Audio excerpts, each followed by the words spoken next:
Bonjour à tous et bienvenue pour ce nouveau numéro du Journal de bord. Jean-Marie Le Pen, bonjour. Bonjour.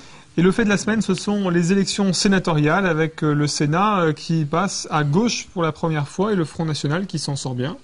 Oui, nous avons triplé, voire quelquefois quadruplé le nombre des voix de nos candidats. Évidemment, nous avons peu d'élus locaux, par conséquent, nous ne pesons pas d'un grand poids, mais quelquefois, nous avons arbitré certaines situations, et une fois de plus, sans doute, le gouvernement a eu l'occasion de s'apercevoir de l'inanité de sa politique, parce que les élections sénatoriales, bien sûr, c'est le cumul des élections locales, municipales, régionales, etc.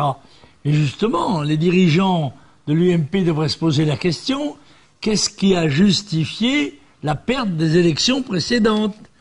Et s'ils regardaient bien la situation, ils s'apercevraient que c'est leur attitude d'hostilité et d'ostracisme à l'égard du Front National qui a été responsable de la victoire des victoires de la gauche, en particulier aux élections régionales, où le mode de scrutin fait pour nous éliminer a évidemment porté les socialistes au pouvoir. Par conséquent, on ne peut pas se plaindre, nemo propriam turpitudinem allegans, personne ne peut être autorisé à se prévaloir de sa turpitude. Par conséquent, la majorité a craché en l'air, ça lui est retombé dans l'œil, et c'est normal, c'est juste, digne, équitable et salutaire. Et on le rappelle avec des résultats, malgré un nombre de grands électeurs assez faible, vous le disiez, de plus de 120 voix dans certains départements. Alors vous étiez cette semaine au Parlement européen, les députés UMP se sont félicités du vote du paquet gouvernance économique qui place les budgets des États européens quasiment sous tutelle européenne. On imagine quel a été votre vote. Pourquoi cette décision est... Mais bien sûr, nous avons voté contre, mais il faut tout de même, je vais vous lire peut-être la disposition, n'est-ce pas, qui a été adoptée. Désormais, les États membres, avec de grands déséquilibres macroéconomiques, ne respectant pas les critères de stabilité, devront s'attendre à des sanctions automatiques de l'ordre de 0,2% du PIB. Un blocage des procédures ne sera plus possible. La majorité du Conseil, les États devront s'expliquer publiquement. On voit bien que les européistes, et le Parlement européen est un de leurs organes principaux, s'efforcent de sauver coûte que coûte l'Europe et l'euro. Certains même brûlent leur vaisseau, comme M. Juppé, et déclare que c'est l'occasion ou jamais d'établir le fédéralisme européen, alors que les peuples européens ont condamné l'Europe fédérale chaque fois qu'ils ont été consultés. Mais on sait qu'il y a un mode de détournement de l'opinion publique, c'est d'utiliser les parlements. Quand les référendums sont mauvais, on utilise les parlementaires pour forcer la décision. Par exemple, les députés allemands ont voté massivement en faveur de l'aide à la Grèce, alors que l'on sait que 80% de l'opinion allemande est hostile à cette politique. Ça s'appelle, une politique, c'est la politique de gribouille. On se jette à l'eau pour éviter d'être mouillé par la pluie. Budget toujours, mais cette fois-ci en France, la part consacrée à l'asile dans le budget 2012 consacré à l'immigration et à l'asile est en augmentation de 27% pour tenir compte des besoins d'hébergement des demandeurs d'asile, selon le ministère de l'Intérieur. Au total, la mission immigration, asile et intégration voit ses crédits augmenter de 14% pour atteindre 632 millions d'euros. Et autrement dit, on ne prend pas les mesures d'économie qui seraient indispensables, la réduction des crédits sur toute une série de secteurs, et en particulier les secteurs de l'immigration, qui, eux, sont appelés à grandir indéfiniment, parce qu'il est tout de même assez étonnant de constater que ces révolutions arabes, ces printemps arabes, qui devraient être accueillis par les populations comme le Messie, eh bien, provoquent leur fuite. Et les gens qui fuient ce merveilleux printemps arabe, on les retrouve d'abord à Lampedusa, puis ensuite en Italie, et ensuite tout naturellement en France, où ils demandent à profiter du droit d'asile. Et le gouvernement français accorde des crédits de plus en plus importants qui, bien évidemment, constituent un appel d'air à une émigration supplémentaire. Le pouvoir sera certainement, au cours des élections prochaines, jugé sur sa politique d'immigration, et évidemment, je le crois, condamné. Alors pendant ce temps-là, la droite populaire continue à dévoiler son programme. Récemment, elle dévoilait 12 mesures, notamment pour lutter contre l'insécurité, l'immigration ou encore la fraude sociale. Quel regard portez-vous sur ce club associé à l'UMP? Il faudrait qu'il vote conformément à ses propositions. Or, il vote périndé à cadavre, ou plutôt comme des godillots, il vote toutes les dispositions politiques proposées par le gouvernement. Alors on voit bien que leur programme est un effet d'annonce. Très évidemment, ils sont chargés d'essayer de concurrencer le Front National sur le front de l'opinion publique. Les Français en ont déjà reçu beaucoup de ce genre de promesses. Ils ne se feront pas piéger et ils préféreront toujours, évidemment, la vérité, la réalité à l'apparence. Alors politique toujours, cette semaine Bertrand Dutheil de la Rochère, donc l'un des membres fondateurs du MDC, a rejoint Marine Le Pen. Qu'est-ce que ça vous inspire, ces personnes de gauche qui rejoignent Marine Le Pen? Écoutez, le Front National a toujours été ouvert aux patriotes, c'est-à-dire aux Français qui considèrent que l'amour de la patrie est un des éléments fondamentaux de la vie civique. Par conséquent, les gens, qu'ils soient de gauche, de droite, qu'ils soient noirs, blancs ou gris, ont vocation à entrer chez nous pour peu qu'ils veulent défendre la France qu'ils aiment. Alors que pensez-vous de la personnalité de Jean-Pierre Chevènement Je n'ai pas une très grande estime pour M. Chevènement, qui n'a jamais adapté son attitude à l'égard du Front National à son analyse générale de la politique, car sa critique de la politique de ses anciens amis aurait dû le conduire tout naturellement à avoir une attitude de bienveillance, en tous les cas de justice à l'égard du Front National. Or, malgré ses condamnations, les condamnations qu'il a portées sur ses anciens amis, s'est toujours défini comme un ennemi très fidèle du Front National. Alors de son côté, Elisabeth Badinter a déclaré qu'elle déplorait qu'à part Marine Le Pen, personne ne défende la laïcité en France. Vous avez lu cette propos ? Écoutez, il arrive que la vérité sorte de la bouche des vieilles dames. La preuve, c'est que il a été reconnu qu'en effet, Marine Le Pen est probablement la seule à assurer cette défense de la laïcité. Le second débat des socialistes, vous l'avez regardé ou... Non, j'en ai eu quelques éclats comme ça sur un certain nombre d'antennes. Ça ne m'a pas bouleversé, pour être tout à fait honnête.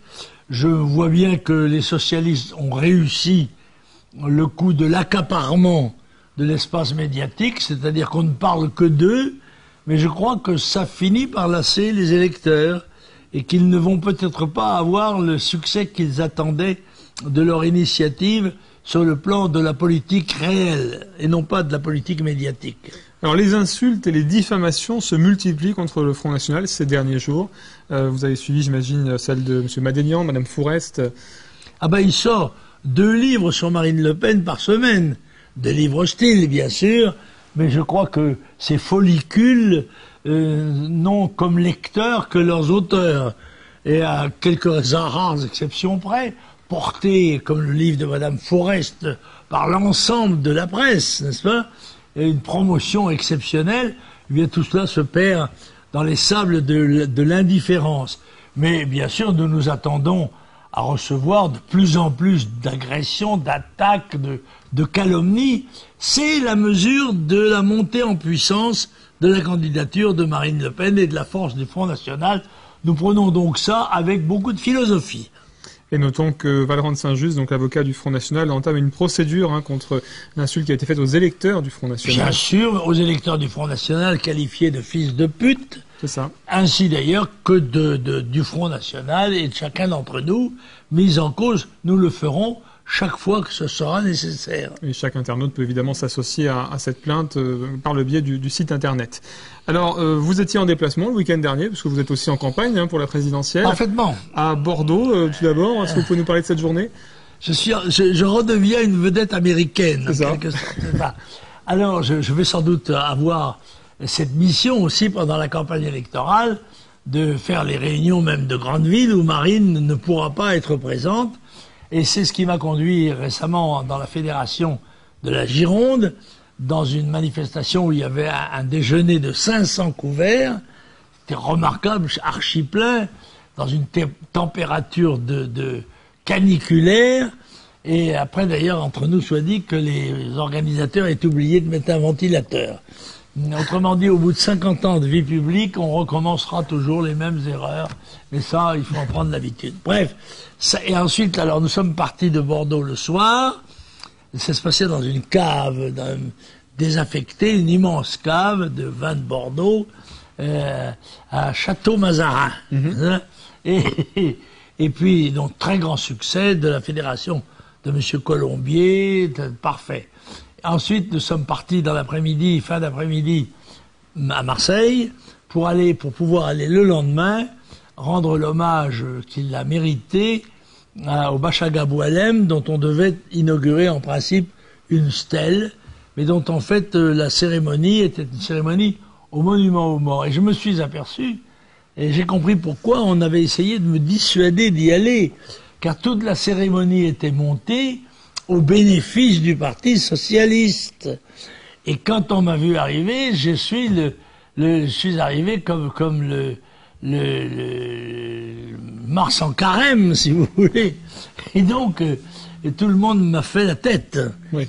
Y compris d'ailleurs l'un des fils du Bachaga Boualem, Lassène Boualem, qui a déclaré, à la stupéfaction de tous les gens qui connaissent le problème des harkis et qui savent que je les ai soutenus imperturbablement depuis 1962 jusqu'à maintenant, et que ma place à cette cérémonie était indiscutable, eh bien, a déclaré que ma venue n'était pas souhaitable, et que ce qui a permis à un certain nombre de médias de déclarer que les harkis étaient contre la venue de Jean-Marie Le Pen. Bon, on a pu voir que les véritables harkis qui étaient dans la cérémonie sont tous venus me saluer avec affection, bien sûr. Quant au fils de M. Boualem, dont j'ai appris et j'ai compris qu'il venait d'être nommé membre du conseil régional économique. Ah, vous m'avez compris. Et par M. Vauzel. Et bien évidemment, tout ce qui était fait en faveur de M. Vauzel s'est retourné sans doute contre lui. Car il y a vraiment un geste affreux qui est celui de la trahison d'un certain nombre de minorités de harkis collabos qui insultent la mémoire des 100 000 personnes qui ont été assassinées, livrées au couteau des félagas par les partis de la Ve République, aussi bien par le RPF, le RPR de l'époque, UNR et autres socialistes.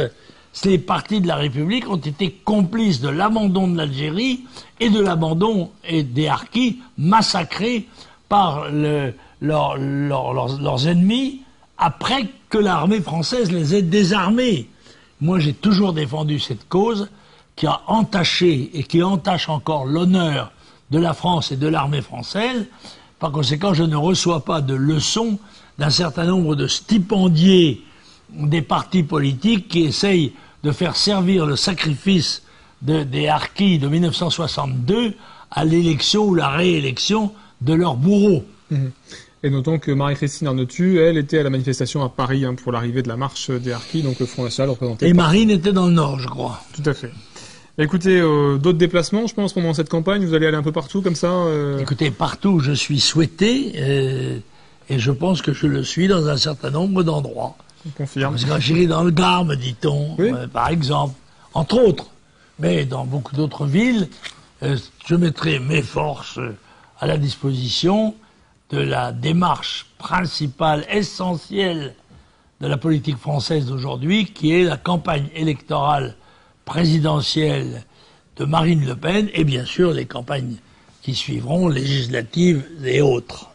On se retrouve la semaine prochaine. Merci beaucoup Jean-Marie Le Pen. Merci. Au revoir.